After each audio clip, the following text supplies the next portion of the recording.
here would like to know what are these two like during, beyond the takes. Pagka may break sila, paano mo nakita yung chemistry? Ano yung mga eksena na nagpakita sa'yo, real life scenes between these two that showed you that chemistry? Paano po sila? Like for example, pag nagtidirect ako, tapos nag-aantay lang sila, andyan lang sila sa likod ko, nagdadaldalan. Parang they're so comfortable with each other. Alam mo yan, yung parang it's a kind of kumbaga pure. Wow, very pure yung chemistry nila kasi parang they're not hiding it because there's nothing wrong. Alam mo yun? So, ayun, sa mga little things na gano'n, nagkukulitan sila sa likod ko, nagtutulungan sila sa lines nila. So talagang, alam mo yun, talagang team sila. Team sila, kaya trabaho man or friendship. May times na pack up na si Andres, tapos nabigla ko, nandito ko pa Andres, sinaantay kasi niya si Ash. Mga ganun. So, di ba?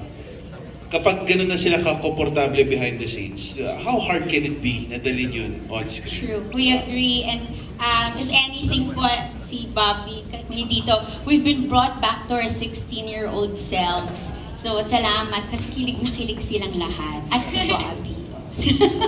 Thank you so much. We look forward to seeing the film. Thank you po. Thank you. Beautiful set of questions. Maraming salamat po. Direk, gusto mong pag-usapan niyo iniintay ni Andres Yash? Gusto mong palakihin natin? Sige, palakihin natin. Palakihin natin. Pag-usapan.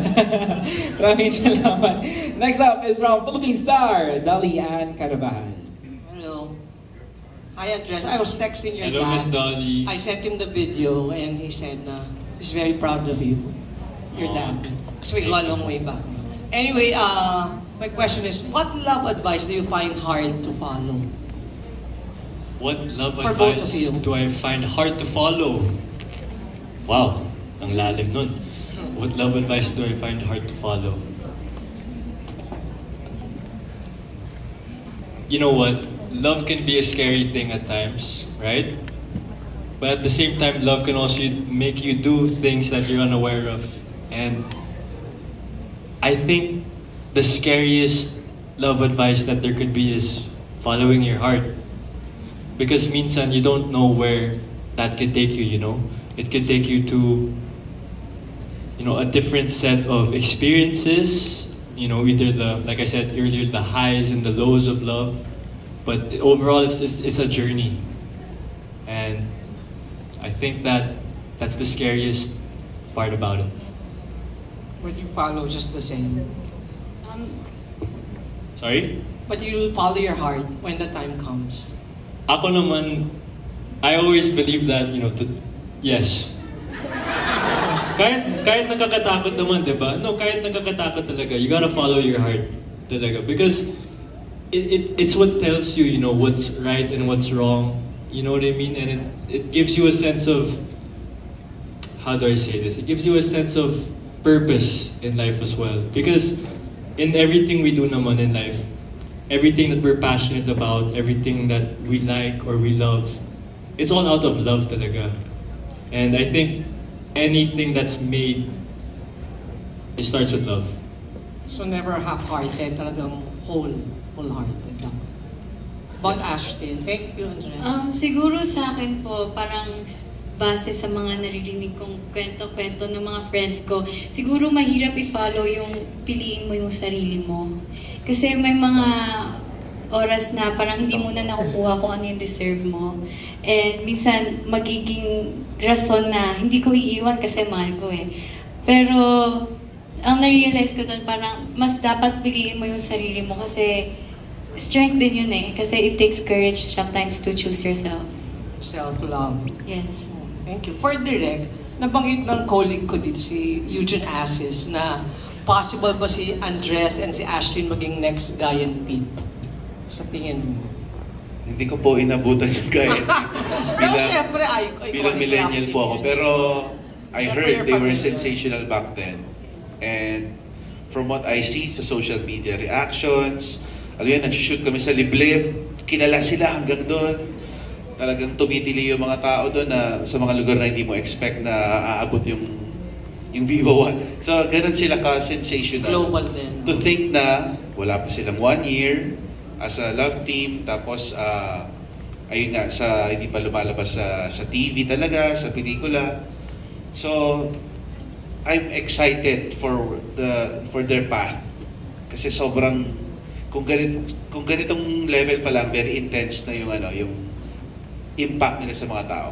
How much more kapag meron na silang teleserye sa national TV, pag meron na silang tuloy-tuloy na movies, di ba? Thank you. Congrats. Thank you. Thank you po. Definitely gonna be a colorful journey ahead para sa inyong dalawa, guys. Wow. All right, next to ask, we have from Random Republica. Let's have Miss Kate Adahar.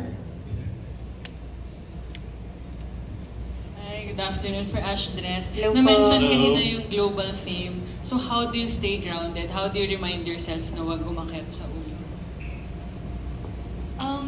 Sa akin, hindi ko kinakalimutan kung saan ako nanggaling.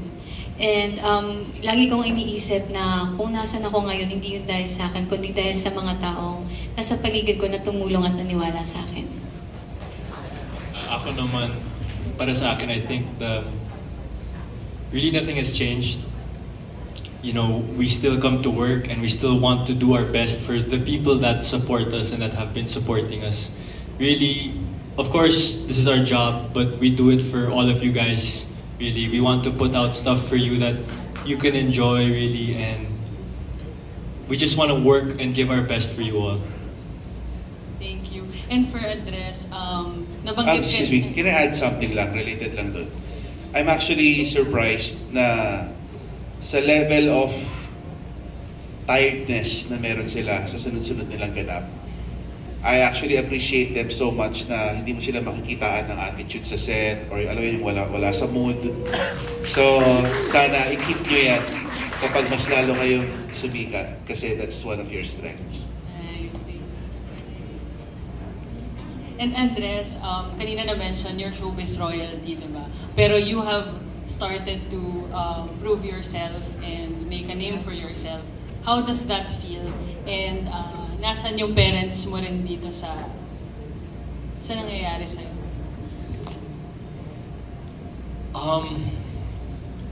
You know, my parents are definitely very proud of everything that's going on, not only for me, but for my sister and as well as Ash.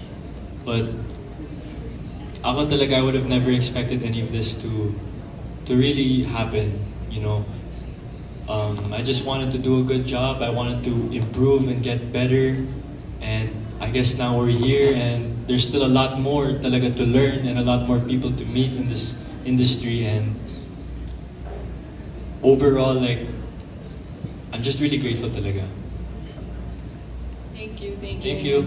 Thank you so much, Miss Kate. Thank There you we po. have it. All right. Next up, we have from Rider PH Studio.